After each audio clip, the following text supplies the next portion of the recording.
Assalamualaikum pemirsa Norma Kisah. Jangan lupa subscribe dulu ya. Yuk kita mulai. Hari itu langit Tulungagung cerah, seolah ikut bersaksi atas peristiwa besar yang akan segera terjadi. Sejak subuh, lautan manusia sudah mulai memadati lapangan besar yang disulap menjadi arena kajian akbar. Di tengah kerumunan itu, bendera-bendera kecil bertuliskan Majelis Taklim Sabilu Taubah berkibar ditiup angin pagi. Suasana penuh semangat namun tetap hikmat. Semua mata tertuju pada satu panggung megah di tengah lapangan, tempat sang idola, Gus Ikdam, akan tampil memberikan ceramah. Para panitia tampak sibuk mengatur barisan, mengarahkan jamaah, dan memastikan pengeras suara terpasang dengan baik. Beberapa santri dari pesantren sekitar bahkan ikut membantu secara sukarela. Tak bisa dipungkiri, nama Gus Ikdam telah menjadi magnet spiritual bagi banyak kalangan. Ia dikenal bukan hanya karena ceramahnya yang menyentuh, tapi juga karena keberaniannya membela kebenaran dan kedekatannya dengan kalangan bawah. Banyak yang menyebutnya ulama jalanan, tapi dengan nada penuh hormat. Kajian hari itu direncanakan sebagai acara puncak dari safari dakwah yang telah dilakukan selama 2 minggu penuh. Ribuan jamaah dari luar kota seperti Blitar, Kediri, bahkan Surabaya rela datang hanya untuk mendengar langsung untaian kata dari ulama muda tersebut. Di tengah-tengah hiruk-pikuk itu, tiba-tiba sebuah iring-iringan mobil mewah datang memasuki area lapangan. Tidak seperti kendaraan biasa, mobil-mobil itu memiliki plat nomor khusus dan dikawal ketat oleh aparat keamanan berpakaian sipil. Panitia sempat kebingungan. Beberapa bahkan berpikir itu mungkin rombongan pejabat daerah yang ingin memberi sambutan. Namun ketika salah satu pintu mobil utama terbuka, semua mata terbelalak. Dari dalam mobil itu, turun seorang wanita dengan pakaian batik elegan dan riasan sederhana. Dialah Megawati Soekarnoputri, mantan Presiden Indonesia sekaligus Ketua Umum Partai Besar yang sudah dikenal semua orang. Suasana yang semula penuh sholawat dan lantunan doa seketika berubah menjadi hening. Jamaah yang duduk di tikar-tikar plastik mendadak berdiri, beberapa mencoba merekam dengan ponsel, yang lain hanya terdiam tak percaya. Panitia bingung harus bersikap seperti apa. Kehadiran tokoh sekelas Megawati tentu di luar dugaan, apalagi di kajian akbar yang biasanya dihadiri kalangan pesantren dan warga biasa. Beberapa orang bahkan mulai berspekulasi, apakah ini bagian dari pencitraan politik? Ataukah hanya kunjungan biasa? Namun, wanita itu hanya berjalan tenang ke arah barisan depan dengan membawa sebuah benda yang dibungkus kain batik tua. Gus Ikdam yang saat itu sedang bersiap di balik panggung pun diberitahu oleh santri pengiringnya. Ia hanya tersenyum, seolah sudah tahu ada tamu istimewa yang akan datang. Kalau tamunya orang yang membawa kitab, kita sambut dengan adab, katanya singkat sebelum melangkah naik ke atas panggung. Saat itu juga, beliau memerintahkan panitia agar menempatkan Ibu Megawati di kursi VIP bagian paling depan, bukan karena jabatan politiknya, tapi karena rasa hormat pada seorang tamu yang datang membawa sesuatu yang tampak seperti kitab kuno. Tidak ada sambutan resmi, tidak ada protokol yang dibacakan. Ibu Megawati hanya duduk diam, memeluk benda misterius itu erat-erat seperti menjaga warisan yang sangat berharga. Beberapa jamaah mulai berbisik, ada yang mengatakan itu adalah kitab peninggalan Bung Karno. Ada pula yang mengira itu hanya simbol untuk menarik perhatian. Tapi Gus Ikdam tetap tenang. Ia membuka kajian dengan bacaan basmalah, lalu langsung masuk ke pembahasan tentang pentingnya menjaga sanad ilmu dalam Islam. Ilmu bukan hanya dipelajari, tapi diwarisi dan dijaga, seperti menjaga nyawa, ujarnya dengan suara lantang. Di tengah-tengah ceramahnya, Gus Ikdam mulai menggiring tema kajian ke arah ilmu nahwu dan saraf. Ia menyebut nama-nama besar seperti Imam Sibawayh dan Ibnu Malik. Jamaah pun menyimak dengan serius. Tiba-tiba Gus Ikdam melirik ke arah Megawati. Saya rasa di majelis ini ada orang yang membawa kitab berharga. Kitab itu bukan kitab biasa. Saya ingin tahu, itu kitab apa, Bu? Tanyanya lembut, namun terdengar jelas lewat pengeras suara. Semua mata kini tertuju pada wanita itu. Megawati tersenyum. Dengan tenang, ia membuka kain batik itu. Tampaklah sebuah kitab tua berjudul Alfiyah Ibnu Malik, lengkap dengan catatan tangan dan coretan-coretan margin yang sudah mulai pudar. Jamaah terperangah. Kitab itu bukan sembarang kitab. Ia adalah kitab legendaris yang biasa dipelajari santri dalam pelajaran tata bahasa Arab. Hanya orang-orang yang benar-benar tekun belajar yang mampu menghafal isinya.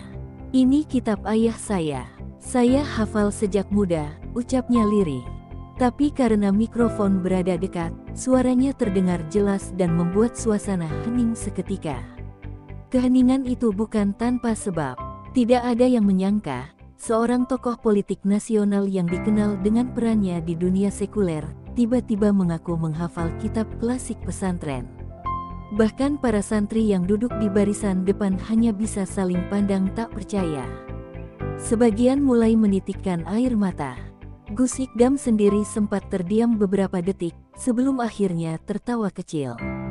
"Kalau begitu, boleh saya tes, Bu?" tanyanya sambil tersenyum.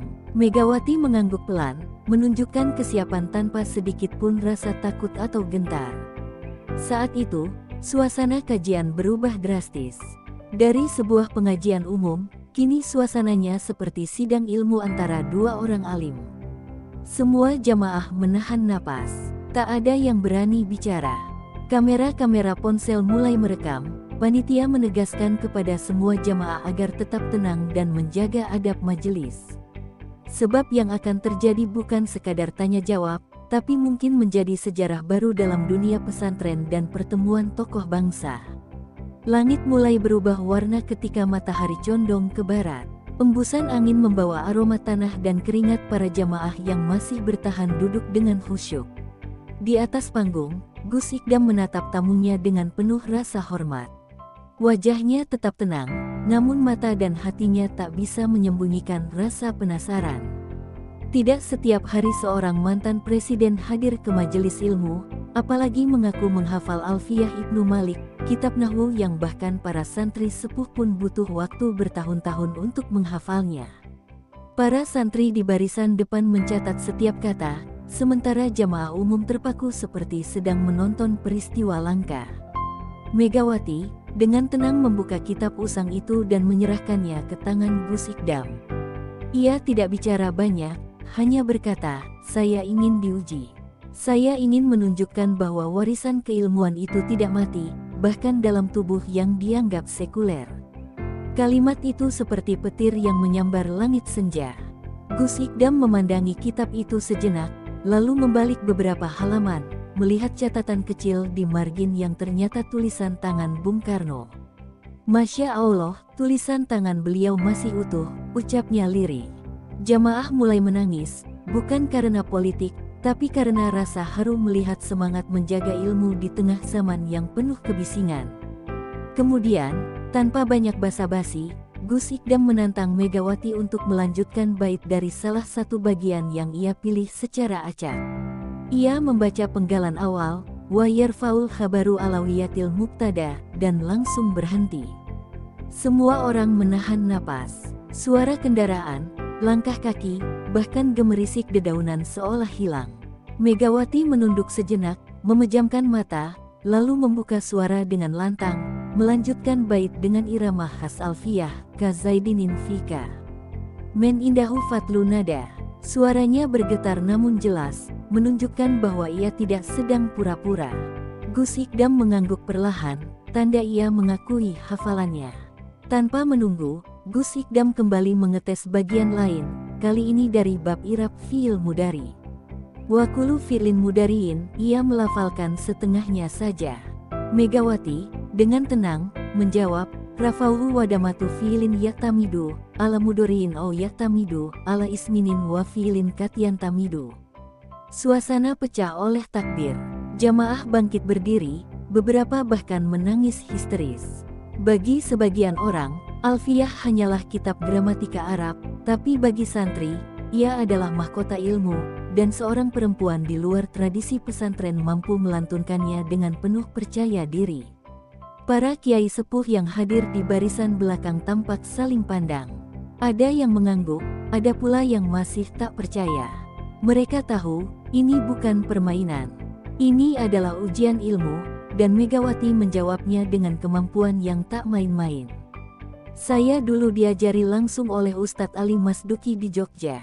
Ayah saya minta saya menghafal sebelum usia 20, ucap Megawati menjelaskan di sela jeda.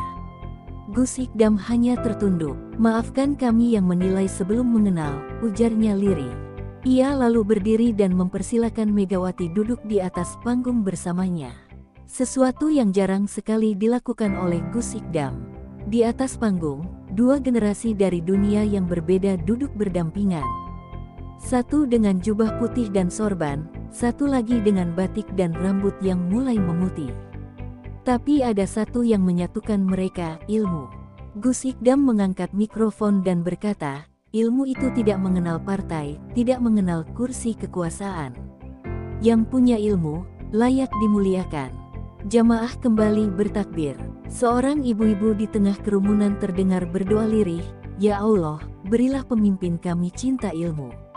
Entah siapa yang ia maksud, tapi doa itu menjadi gema harapan dari ribuan hati yang hadir sore itu. Kajian pun dilanjutkan dengan pembahasan mendalam tentang pentingnya sanad ilmu. Gus Ikdam menunjukkan kitab-kitab tua warisan pesantren dan menegaskan bahwa ilmu yang tak bersanad adalah ilmu yang akan kehilangan berkah. Hari ini, kita menyaksikan betapa pentingnya menjaga sanad. Seorang anak presiden membawa kitab ayahnya, menghafalnya, dan diuji di hadapan kita. Ini bukan tentang siapa dia, tapi apa yang dia bawa, ucapnya penuh semangat. Megawati hanya menunduk. Sorot matanya jauh menembus waktu, seolah mengenang masa kecilnya bersama Bung Karno yang mengajarkan ayat-ayat Quran dan bait-bait ilmu dalam diam. Akhir sesi kajian ditutup dengan doa bersama. Namun sebelum Gus Ikdam menutup acara, ia meminta Megawati membacakan satu bait terakhir dari Alfiyah. Megawati berdiri, memegang mikrofon, lalu melantunkan bait tentang adab dalam ilmu, "Wala takun bi ilmi kemudian, fa inama ilmu la yanhi ansu bita." Jamaah pun terseduh. Ada yang mengangkat tangan berdoa, ada pula yang menutupi wajah dengan sajadah. Hari itu bukan hanya hari kajian akbar, tapi hari di mana banyak hati berubah. Tentang bahwa ilmu tak hanya milik pesantren, tapi milik siapapun yang mau mencintainya. Setelah acara ditutup, para jamaah mulai beringsut turun dari lapangan. Namun banyak yang tetap memilih bertahan, berharap bisa mendekat ke panggung, bersalaman dengan Gus Ikdam, atau sekadar menyentuh kitab yang dibawa Megawati. Tapi yang terjadi justru jauh lebih mengejutkan. Gus Ikdam sendiri turun dari panggung, melepas sorbannya, lalu meletakkannya di atas alas kaki Megawati. Sebuah tindakan simbolik yang membuat semua orang terdiam. Ini bukan untuk siapa dia secara politik, tapi untuk apa yang dia bawa hari ini, ucap Gus Ikdam lirih. Beberapa santri sampai menangis melihat tindakan gurunya. Megawati tampak terkejut. Ia menunduk dan mencoba menolak, tapi Gus Ikdam menahan tangannya. "Bu, ini adalah tanda kami menghormati ilmu, bukan orangnya. Dan Anda hari ini membawa ilmu itu dengan keberanian luar biasa," katanya sambil tersenyum. Para kiai yang berdiri di samping panggung tampak mengangguk setuju. Mereka tahu simbolisme sandal dan sorban ini bukan hal main-main dalam dunia pesantren. Ia adalah bentuk penghormatan tertinggi. Biasanya hanya dilakukan kepada guru besar yang membawa sanad emas. Tapi hari itu, sorban putih suci milik Gus Ikdam berada di bawah sandal batik seorang perempuan mantan presiden. Suasana semakin haru ketika Gus Ikdam mengambil air minum dan meminta Megawati meneguknya terlebih dahulu. "Kami ingin berkah dari seorang penghafal Alfiyah," ujarnya. Jamaah pun kembali takbir, dan beberapa di antaranya terlihat langsung sujud syukur di tempat. Tak seorang pun menyangka, kajian yang awalnya biasa, berubah menjadi lautan hikmah dan pelajaran. Para santri yang awalnya mengira ini hanya acara ramai-ramai biasa, kini merasa seperti ikut dalam momen sejarah.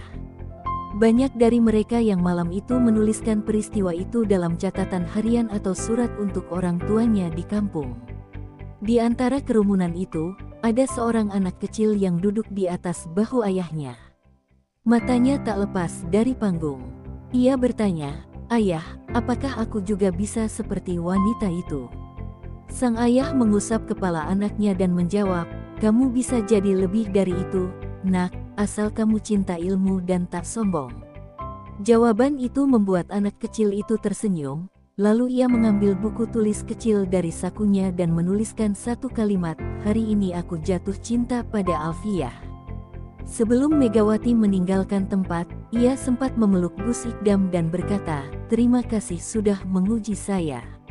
Bukan karena saya ingin dipuji, tapi karena saya ingin tahu apakah ilmu saya masih utuh atau sudah lapuk."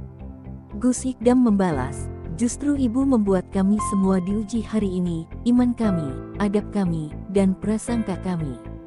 Kalimat itu menjadi penutup indah dari sebuah pertemuan tak biasa, yang tak diskenario siapapun, namun terjadi dengan takdir yang menggetarkan. Malam pun tiba dengan cepat. Jamaah mulai pulang, membawa cerita luar biasa untuk diceritakan kepada keluarga mereka di rumah. Tapi Gus Ikdam memilih untuk tetap di masjid kecil di samping lapangan. Ia duduk sendiri, membuka kitab Alfiah miliknya, lalu membuka halaman yang sama seperti yang dibaca Megawati tadi. "Ilmu ini tetap hidup, ya Allah, walau dalam tubuh yang tak kami sangka," ucapnya pelan. Santri-santri mulai datang bergiliran, duduk melingkar, dan meminta sang guru membimbing mereka membaca ulang Alfiah malam itu juga. Hari itu, langit Tulungagung bukan hanya menyaksikan kajian akbar, tapi juga saksi atas runtuhnya sekat antara ilmu dan politik, antara pesantren dan istana, antara Gus Ikdam dan Megawati. Sebuah pertemuan yang kelak akan dikenang bukan karena siapa yang hadir, tapi karena apa yang dibawa, diuji, dan akhirnya menyentuh hati ribuan jiwa. Kabar tentang kejadian langka itu tersebar cepat ke berbagai penjuru negeri. Video Megawati melantunkan bait-bait Alfiah dengan suara mantap menjadi viral. Beberapa menyambutnya dengan pujian, tapi tak sedikit pula yang menyindir. Namun di tengah keramaian dunia maya, Gus Ikdam tetap tenang. Baginya, ini bukan soal siapa yang viral, tapi soal siapa yang membawa keberkahan. Ia meminta semua santrinya untuk menahan diri, tidak ikut arus komentar yang mencaci ataupun memuja berlebihan. Orang yang belajar ilmu harus tahu kapan diam dan kapan bicara. "Jangan jadi generasi yang bising tapi kosong," ucapnya tegas di forum malam Ba'da Isya. Di malam yang sama, Megawati duduk di dalam kamar pesantren putri yang disiapkan untuknya. Ia menatap langit-langit dengan mata berkaca-kaca. Dalam hatinya, ada perasaan yang selama ini terpendam, rindu. Rindu kepada masa kecilnya yang tenang, di mana ayahnya mengajarinya membaca Alfiah bukan untuk menjadi santri, tapi agar ia tak buta pada akar peradaban bangsa. Bung Karno selalu berkata, negeri ini tak akan utuh kalau pemimpinnya tidak tahu bahasa langit. Malam itu, Megawati membuka mushaf kecil pemberian ayahnya. Ia membaca beberapa ayat dari surat Al-Mujadilah, lalu terdiam lama pada ayat, "Yarfailahu alazina amanu minkum walazina utu'al ilma darajat." Keesokan harinya, Gus Ikdam mengumumkan bahwa ia akan mengadakan halakoh khusus membahas sejarah penyebaran Alfiah Ibnu Malik di Nusantara. Ia bahkan menyarankan kepada pengurus pondok agar memanggil para penghafal Alfiah dari berbagai pesantren untuk ikut dalam halakoh itu. Kita harus buka mata, bahwa warisan ini tak hanya ada di pesantren, tapi juga di ruang-ruang kecil keluarga para pemimpin yang pernah memikirkan bangsa dengan sungguh-sungguh, ujarnya. Para santri tampak antusias. Mereka mulai menyebut halakoh itu dengan nama, Halakoh Merdeka Nahwu, sebagai bentuk penghormatan terhadap persimpangan antara ilmu dan nasionalisme. Hari-hari berlalu, dan Megawati masih menetap di pesantren Lirboyo cabang Tulungagung, tempat Gus Ikdam mengajar. Ia tidak menempati tempat mewah, hanya kamar kecil dengan kasur tipis dan lemari tua. Ia ingin merasakan seperti apa hidup sebagai santri, walau hanya sebentar. Setiap pagi, ia ikut pengajian bersama santri putri lainnya. Beberapa masih kaget, tapi Megawati bersikap biasa saja. Ia bahkan menolong santri kecil yang kesulitan membaca Imriti. "Lihat harakatnya, itu domah, bukan fatah," katanya pelan. Santri itu tersenyum, belum percaya bahwa yang duduk di sampingnya adalah perempuan yang dulu jadi simbol kekuasaan. Di sela waktu luang, Megawati menulis catatan harian. Ia menceritakan bagaimana dulu ayahnya memintanya membaca Alfiyah bukan untuk tampil, tapi agar ia bisa membedakan antara kalimat berita dan kalimat perintah, antara fa'il dan maf'ul bih, agar ketika memimpin, ia tahu mana yang boleh diperintah dan mana yang harus dilayani. Ayah bilang, nahwu itu bukan soal bahasa, tapi soal sikap, tulisnya. Ia lalu menutup buku catatannya, menatap keluar jendela, dan melihat sekelompok santri kecil berlarian membawa kitab-kitab. Wajahnya melembut, seolah melihat masa lalu yang tak pernah benar-benar pergi. Gus Ikdam, dari kejauhan, memperhatikan. Ia menyadari, kehadiran Megawati di podoknya bukanlah sekadar tamu kehormatan, tapi tanda zaman. Bahwa di tengah riuhnya dunia, Allah masih menghadirkan momen-momen yang membuka hati dan menumbuhkan rasa takut kepadanya. Kadang yang membawa cahaya bukan dari kalangan yang kita sangka. Tapi begitulah cara Allah menurunkan hikmah, lewat siapa saja yang ia kehendaki, gumamnya. Malam itu, ia memerintahkan agar semua santri laki-laki menghafal satu bait baru dari Alfiyah. "Kita harus mengejar Ibu Megawati," katanya, sambil tersenyum kecil. Santri-santri pun tertawa, namun hatinya tergerak untuk menghafal lebih semangat dari sebelumnya. Puncak halakoh pun tiba. Pondok dipenuhi tamu dari berbagai penjuru. Dari pesantren Tebu Ireng, Ploso, hingga Sidogiri, semuanya hadir membawa delegasi terbaik mereka. Di atas panggung, duduk sederet ulama sepuh, dan di tengah mereka, duduk Gus Ikdam dan Megawati. Acara dibuka dengan pembacaan bait-bait Alfiyah secara bergilir oleh santri dari berbagai daerah. Ada yang membaca dengan langgam Jawa, ada pula dengan langgam Banjar dan Bugis. Suara mereka membaur dalam satu irama, cinta ilmu. Tak ada politik di situ, tak ada bendera partai. Hanya bait-bait yang dulu disusun Ibnu Malik, kembali menggema di tanah Jawa. Setelah pembacaan, Gus Ikdam diminta menyampaikan tausiah. Tapi sebelum itu, ia memanggil Megawati ke depan. "Saya ingin Ibu membaca satu bait terakhir dari Alfiyah yang menjadi favorit Bung Karno, jika masih ingat." Megawati tersenyum tenang, lalu mengambil mikrofon. Suaranya masih jelas, meski usia sudah tak muda. Ia membaca, "Wakat yasidu al-laf'au yankushu lihatmihi, kama yusabu bihi filan bima aslihi." Beberapa kiai terdiam. Itu bait yang sering diulang Bung Karno ketika menjelaskan bahwa pemimpin harus tahu makna kata yang digunakan, karena satu kata bisa membawa keadilan atau kehancuran. Setelah bait itu dibacakan, seluruh hadirin berdiri. Mereka takbir, lalu membaca sholawat bersama. Suasana menjadi seperti hail para ulama besar. Tak ada nama yang lebih besar dari keikhlasan, tak ada gelar yang lebih mulia dari santri. Di panggung, Gus Ikdam menutup acara dengan kalimat yang akan dikenang lama oleh siapapun yang hadir hari itu. Hari ini, Alfiyah tak lagi jadi milik pesantren semata. Ia sudah menjadi milik bangsa. Karena bangsa yang besar, adalah bangsa yang bisa merunduk rendah demi ilmu. Jamaah pun menangis. Langit sore Tulungagung kembali menjadi saksi bahwa ilmu adalah cahaya yang mempersatukan, bukan memecah.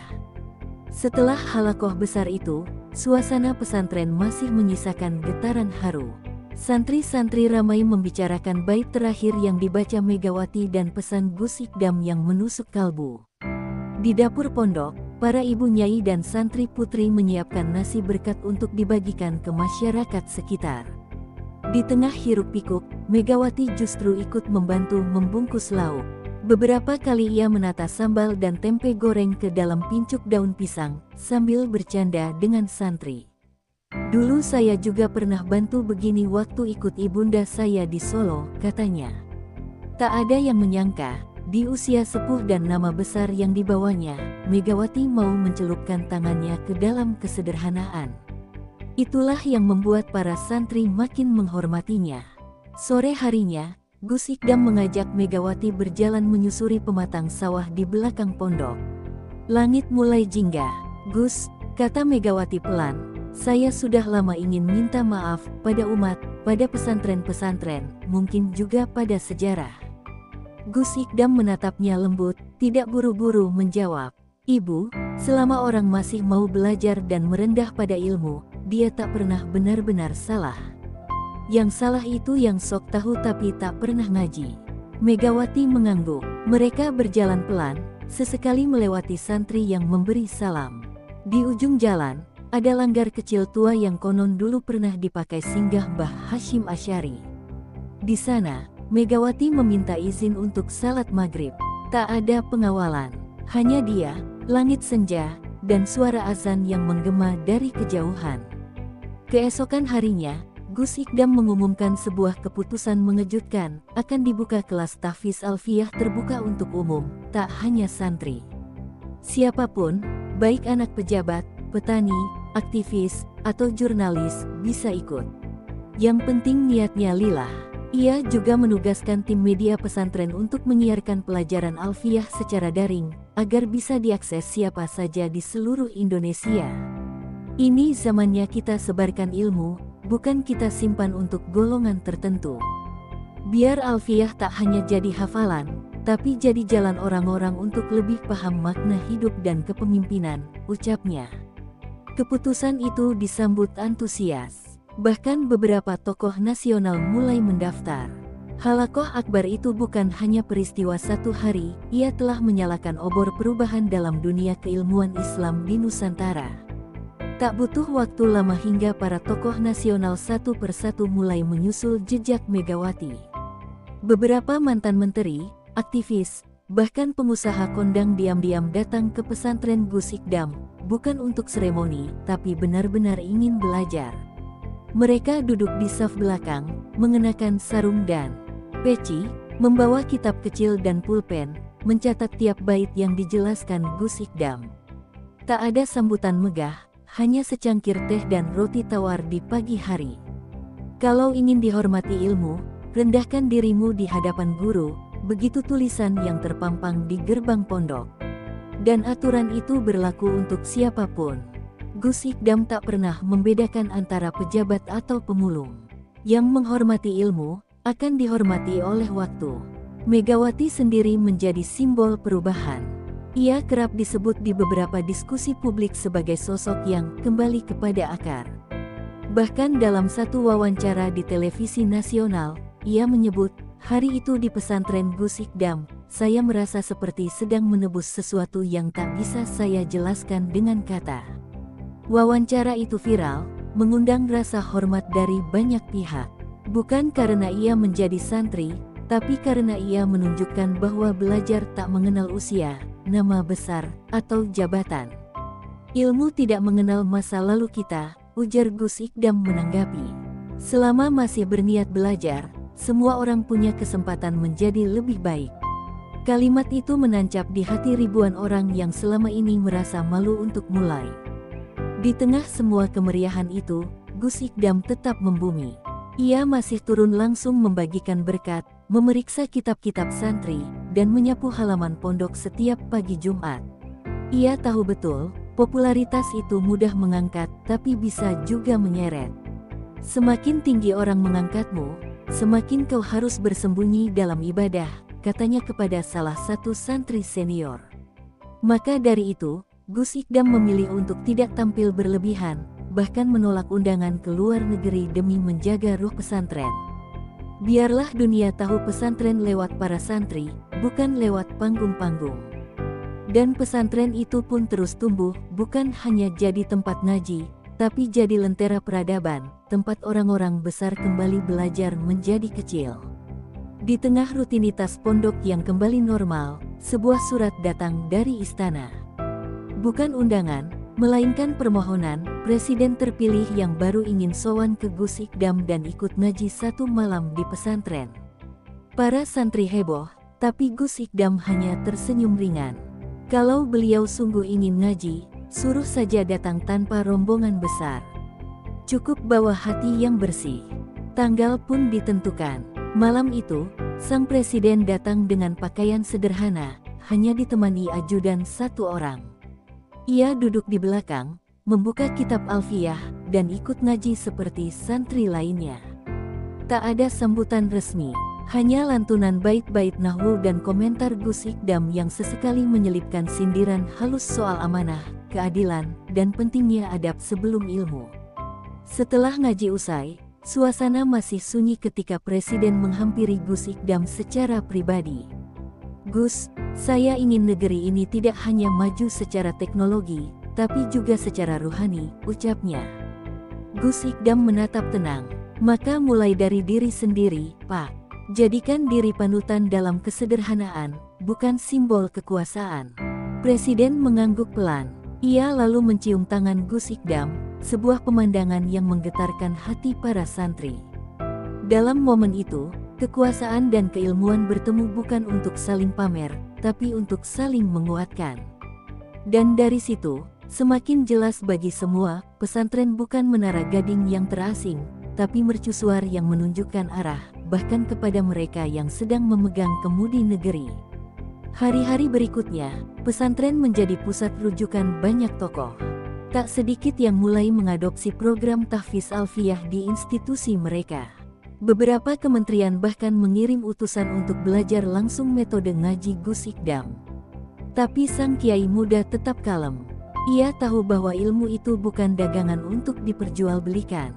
Ia menolak semua tawaran komersialisasi. "Kalau mau belajar, datang saja. Gratis. Tapi jangan harap dapat ijazah kalau niatmu bukan karena Allah." Para santri makin mencintai gurunya, karena dari Gus Ikdam mereka belajar bukan hanya ilmu nahwu, tapi juga pelajaran tentang adab, ketulusan, dan kekuatan diam dalam menghadapi riuhnya dunia. Pesantren itulah yang kini jadi oase di tengah kekeringan nurani zaman. Tak lama setelah itu, Megawati kembali mengirim surat kepada Gus Ikdam.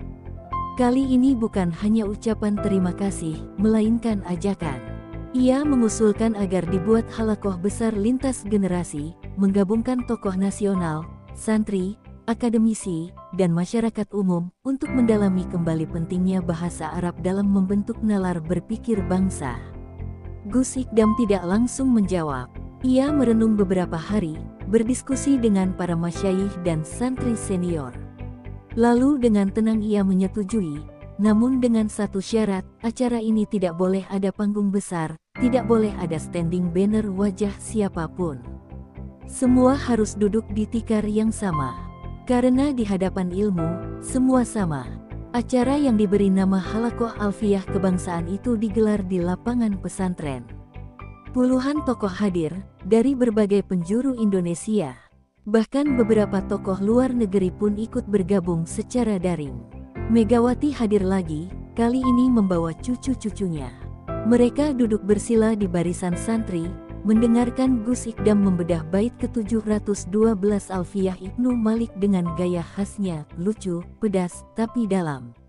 Dalam ceramahnya, Gus Ikdam berkata, "Jika para pemimpin kita belajar memahami struktur kalimat, mungkin mereka akan lebih hati-hati dalam menyusun kebijakan." Suasana hening, lalu disambut tawa dan tepuk tangan. Tapi di balik candanya, semua tahu, ada getaran serius yang membuat banyak tokoh mulai berpikir ulang tentang arti ilmu dalam kepemimpinan. Sejak halakoh itu, banyak pondok pesantren mulai menghidupkan kembali tradisi alfiyah. Tak hanya di Jawa, tapi juga di Sumatera, Kalimantan, bahkan Papua. Fenomena itu disebut media sebagai kebangkitan sunyi. Tak ramai di televisi, tapi terasa gaungnya di bumi. Semua berakar dari satu peristiwa ganjil, seorang perempuan mantan presiden datang ke pesantren dan ditantang hafalan bait nahwu. Siapa sangka, dari ujian sederhana itu, terbitlah gerakan besar yang mempersatukan langit dan bumi, antara ilmu dan kekuasaan, antara pesantren dan istana, antara bait-bait kuno dan masa depan bangsa. Gus Ikdam sendiri hanya berkata pelan, yang memuliakan ilmu, akan dimuliakan oleh sejarah.